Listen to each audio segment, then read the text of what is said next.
Let's first talk some MMA with Dave Simon. Earlier, you heard him talking about Anderson Silva's big win yesterday. Dave, elsewhere on that card, you mentioned Nogueira, another big name in the world of mixed martial arts. How did he fare? Yeah, Antonio Rodrigo Nogueira did very well, just like his teammate Anderson Silva.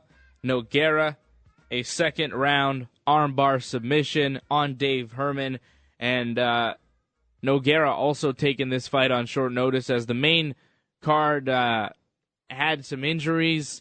Rampage Jackson was supposed to fight Glover Teixeira. Rampage got hurt, and Jose Aldo was supposed to fight Frankie Edgar, and Aldo got hurt. So Anderson Silva and Nogueira both stepping up to take fights on about 3 weeks' notice. Nogueira beating Dave Herman last night. Dave Herman, before the fight, said, jiu-jitsu doesn't work on me. Jiu-jitsu's not real. I've never been submitted, so I don't believe in jiu-jitsu. And Nogueira, of course, a black belt, a third-degree black belt in jiu-jitsu. He showed him that jiu-jitsu works, and not only works, but will win fights, and he made him submit to that armbar. Dave Herman talking a lot of trash about jiu-jitsu, and it was nice to see Nogueira prove him wrong and silence him, which I don't like that. I don't like when people talk smack about jiu-jitsu. I love jiu-jitsu. I'm a jiu-jitsu guy. I do jiu-jitsu, and I don't like when people talk smack about the art. Where does that put Nogueira now in the grand scheme of things? Well, he's still a top 10 heavyweight. I don't really think that it improves his position anyway in the top 10. Nogueira, he trains and has really been very good friends with the heavyweight champion, Junior Dos Santos, so it's never going to happen where Nogueira fights Dos Santos. There was talk after the fight that Nogueira might coach the Ultimate Fighter in Brazil, opposite perhaps an American mixed martial artist or maybe another Brazilian. There was talk about maybe Fabricio Verdum, but the UFC not confirming who would coach opposite the Ultimate Fighter, but Nogueira said that he would welcome the opportunity to do that and be on TV in Brazil and do that whole thing. I think what's most interesting, though, is what could be next for Anderson Silva, as some people asking whether or not he would fight George St. Pierre, and other people asking whether or not he would fight Jon Jones. Now, Anderson fought a guy in Stephan Bonner last night who is a light heavyweight. Anderson fought at 205 pounds last night. He didn't fight at middleweight where he is the champion. And people are looking at that fight, Anderson Silva versus Jon Jones, as the mega fight and the biggest fight that could really happen in the sport. Joe Rogan, right after Anderson Silva had won, Joe Rogan on the broadcast saying that it would be a travesty to history if Jon Jones and Anderson Silva never meet in the octagon, and Dana White saying after at the press conference that he would throw as much money as it would take and he was going to renegotiate with Anderson Silva and look to have that Jon Jones-Anderson Silva fight, when Jones and Anderson have both said that they're friends and they don't want to fight each other. Anderson actually backed off his stance a little bit about the friendship being the reason why they're not fighting. He said that, well, I have teammates that are light heavyweights so they could fight Jon Jones. I don't want to step in there and do that.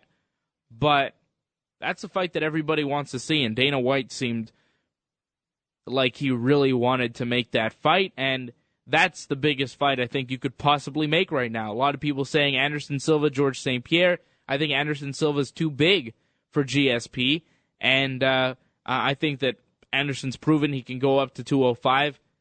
That, to me, is the biggest fight you can make in the sport right now, and it seems like it's more possible now than ever, which is very cool. It also probably would be a sequel as well, I would think, with the amount of money that it could generate. You know what's going to happen. You're talking about a rematch after the fight? Exactly. Well, I mean, I don't know. That's kind of down the line. Who knows? Yeah. Who knows what would happen? But I think one that of them the will fight have a rematch clause or something to that effect. I don't know, but the fight is possible. I mean, I don't know about a rematch or anything going down the line, but I know that the fight now is more possible than ever. Anderson Silva saying that he doesn't want to take that fight, but also saying that he wants to fight for 5 more years, and he's got 2 fights left on his contract. He said he wanted to fight George St. Pierre next, but Dana White seems to want him to fight Jon Jones next. So they're going to negotiate, and we're going to see what comes of it. But I'm excited about the possibility, and that is the type of fight that could be in Cowboy Stadium in Dallas and sell out. And kind of like Pacquiao when he staged a couple there. Yeah. I mean, this would be bigger than Pacquiao, I think, because Jon Jones, Anderson Silva are the two, I would say, best fighters in the world. And the real question is, who is better, Anderson Silva or Jon Jones? And that would be an amazing fight and probably the biggest fight in mixed martial arts history if it were to go down. Dave Simon, ringsidereport.net, and, of course, the radio show here on TSN 690, chatting with us about the MMA card, which went down this weekend. Dave, any Canadians on the card? No, this was a Brazilian card. No Canadians. Joey Gambino is an American from upstate New York, but he trains here in Montreal at the TriStar Gym. He competed. He lost to Diego Brandao, a unanimous decision. That was a great fight, though. Really, really great fight there from Gambino and Brandao. Two guys that Did you agree with the decision? Yeah. I think Brandao won that fight, but, I mean, it was just a great fight. Gambino with a very active guard. He showed a lot of great skill. Brandao also showed just tremendous skill. These guys are two guys that I think will stay in the UFC featherweight division for a while and will do some serious damage. But it was mostly Brazilians on this card. It was a card in Brazil, and the Brazilians did well for themselves. Damian Maia with a very impressive win over Rick Story. Glover Teixeira with a TKO, destroying Fabio Maldonado.